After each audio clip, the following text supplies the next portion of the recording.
Episode की शुरुआत में हम देखते हैं कि रेन मार्को से कहता है कि मैं शावन फाइट से अपना नाम वापस लूँगा, लेकिन तुम्हें रेन का ध्यान रखना होगा और इसे वापस जिंदा भी करना होगा। तभी आयरन मेडन जीनी कहती है कि मैं वैसा ही करूँगी जैसा तुम चाहते हो, अभी के लिए तुम यहाँ से जा सकते हो।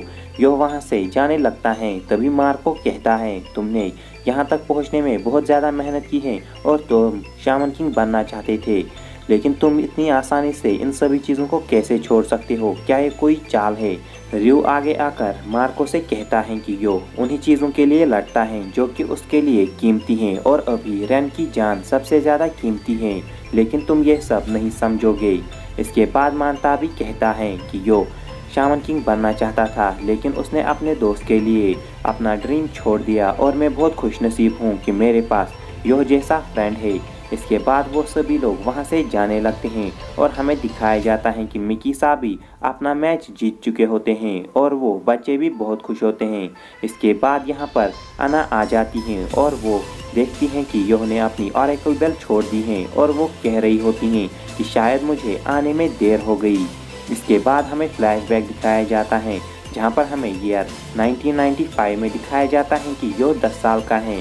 एक दिन यो स्कूल से आकर अपने दादाजी से कहता है कि हमारी विंटर वेकेशन शुरू हो गई है और उसके दादाजी कहते हैं कि तुम्हें नानी ने बुलाया है जिनका नाम किनो है, तुम्हें अपनी नानी के पास जाना है। इसके बाद यो को शौक लगता है कि आखिर ऐसी क्या बात है जो उसकी नानी ने उसे बुलाया है। इसके बाद योमी कहते हैं मैंने ये भी डिसाइड कर लिया है कि तुम्हारी वाइफ कौन बनने वाली है। योह को कुछ समझ में नहीं आता है कि आखिर वो क्या रिएक्ट करे। तभी वो सुनते हैं कि बाहर कोई बातें कर रहा है और वो जब वहाँ पर देखते हैं तो वहाँ पर एक बिल्ला किताब पढ़ रहा होता है। वो सभी लोग ये देखकर हैरान होते हैं कि आखिर एक बिल्ला किताब कैसे पढ़ सकता है। इसके बाद वो बिल्ला खड़ा होता है अपने 2 पैरों पर और कहता है मैं यहाँ एक ज़रूरी काम से आया हूँ, मैं यहाँ योह से बातें करने आया हूँ। इसके बाद वो बताता है कि मैंने असुकारा फैमिली के लिए बहुत सालों से काम किया है और अब मैं अपनी जर्नी से वापस आ चुका हूँ और मैं योह को उसकी जर्नी पर गाइड करूँगा। मेरा नाम है मातामुने द स्प्लिट टेल्ड कैट। और योह ये देखकर भी अभी तक नहीं समझ पाता है कि आखिर ये कौन है और क्या है। इसके बाद हमें बताया जाता है कि मातामुने को योह के ग्रैंडपा ने यहाँ बुलाया है और उसे बुक्स रीड करना अच्छा लगता है और इस स्प्रिट के पास बहुत सारी अमेजिंग पावर्स हैं और ये स्प्रिट योह का पहला स्प्रिट साथी होता है।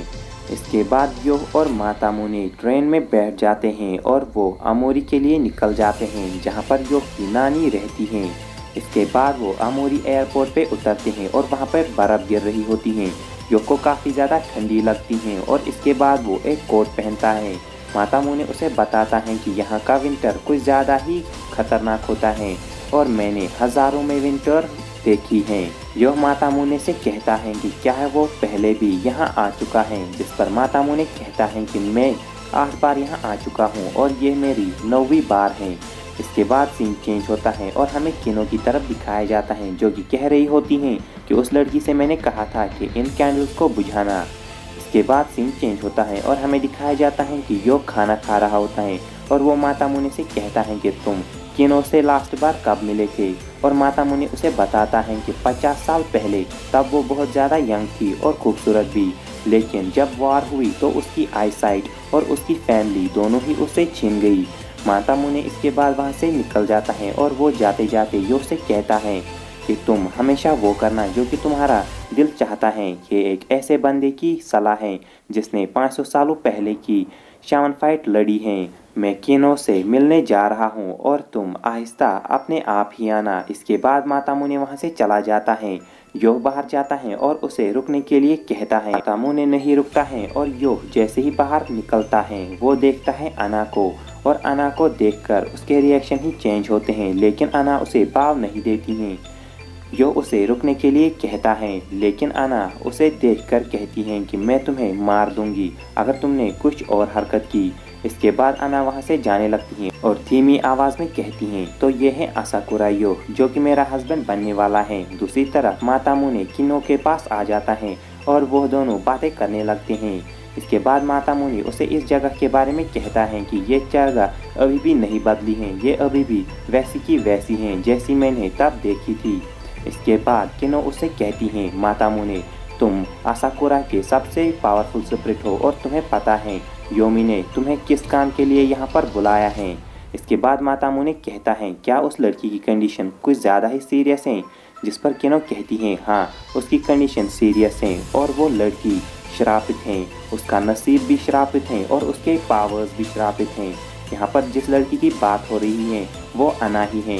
दूसरी तरफ यो अना के बारे में सोच रहा होता है और वो कह रहा होता है कि उसने मुझे मारने की धमकी दी, लेकिन वो इसी के साथ साथ क्यूट भी थी, लेकिन साथ साथ उसे ये भी याद आता है कि वो कितनी डरावनी है।